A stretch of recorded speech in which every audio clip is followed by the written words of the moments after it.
అందరికీ నమస్తే. నా పేరు శశి, ఏబీవీపీ ఇందూరు విభాగ కన్వీనర్. జూన్ 26వ తేదీన రాష్ట్ర వ్యాప్తంగా పాఠశాలలకు బంద్ పిలుపునిచ్చింది ఏబీవీపీ.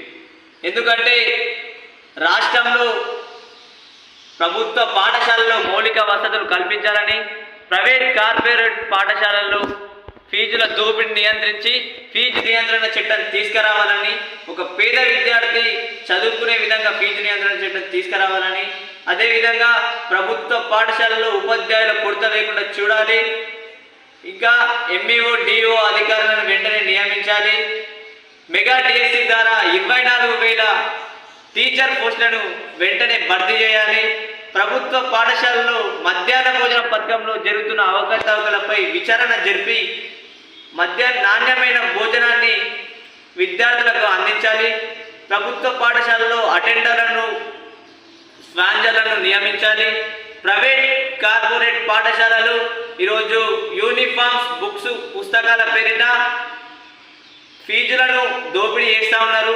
వీటిపైన వెంటనే చర్యలు తీసుకోవాలి, వీటి గుర్తింపును రద్దు చేయాలని ఏమీ డిమాండ్ చేస్తుంది. ప్రైవేట్ పాఠశాలల్లో విద్యా హక్కు చట్టం ప్రకారం 5% సీట్లను పేద విద్యార్థులకు అందించాలని ఏబీవీపీ డిమాండ్ చేస్తుంది. ఎప్పటికప్పుడు వార్తలను వీక్షించేందుకు Q9 న్యూస్ ని సబ్స్క్రైబ్ చేసుకోండి, లైక్ చేయండి, షేర్ చేయండి. విలువైన సమాచారాన్ని ముందుగా మీరే తెలుసుకునేందుకు బెల్ బటన్ ని క్లిక్ చేయండి.